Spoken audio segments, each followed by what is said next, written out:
বর্তমান বিশ্বে সবচেয়ে ভয়ঙ্কর গণহত্যা ফিলিস্তিনের গাজায় চলমান। বিশ্ব শান্তির তথাকথিত অগ্রদূত আমেরিকার প্রকাশ্য সহযোগিতায় ইসরায়েল এই নৃশংস হামলা চালিয়ে যাচ্ছে। আজ মুসলিম উম্মা এতটা অসহায় যে উক্ত হামলার প্রতিশোধ নেওয়া তো বহু দূরে থাক, ন্যূনতম প্রতিবাদটুকু কেউ করার সাহস করছে না। আরও কষ্টদায়ক হচ্ছে, একদিকে ফিলিস্তিনে আমাদের ভাইয়েরা যখন প্রাণ হারাচ্ছে, তখন অন্য দেশে মুসলিমরাই আমোদ ফুর্তিতে ব্যস্ত। আরও হৃদয় বিদারক হচ্ছে, কেউ কেউ আমাদের নিহত ফিলিস্তিনি ভাইদেরকে দোষারোপ করে যাচ্ছেন কেন তারা রকেট হামলা চালায়।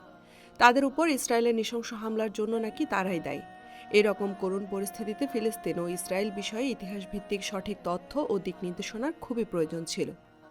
আর এই প্রয়োজনের তাগিদ থেকেই আবদুল্লাহ বিন আব্দুর রাজ্জাক এগিয়ে এসেছেন তার ফিলিস্তিন ও সমসাময়িক মুসলিম বিশ্ব বইটি নিয়ে। সম্মানিত লেখক আবদুল্লাহ বিন আব্দুর রাজ্জাক দীর্ঘদিন থেকে মুসলিম বিশ্বের সমসাময়িক ইস্যুতে বিশ্লেষণ ভিত্তিক আলোচনী ও লেখনী পেশ করে আসছেন। দর্শক শ্রোতাদের ব্যাপক চাহিদার কথা মাথায় রেখেই তুবা প্রকাশনী ফিলিস্তিন সহ মুসলিম বিশ্বের অন্যান্য ইস্যুতে সম্মানিত লেখকের সকল লেখনী একত্রিত করে বইটি প্রকাশের সিদ্ধান্ত নিয়েছে। আমরা বিশ্বাস করি বইটি মুসলিম উম্মার ঐক্যবদ্ধ চিন্তাকে জনসমাজে পরিচিত করবে, আরেক মুসলিমের ব্যথায় ব্যথিত হওয়ার সুন্নাতকে পুনরুজ্জীবিত করবে এবং এর মাধ্যমে ইসলামী ভ্রাতৃত্বের ঐশী চেতনা ও মূল্যবোধ জাগ্রত হবে ইনশাআল্লাহ।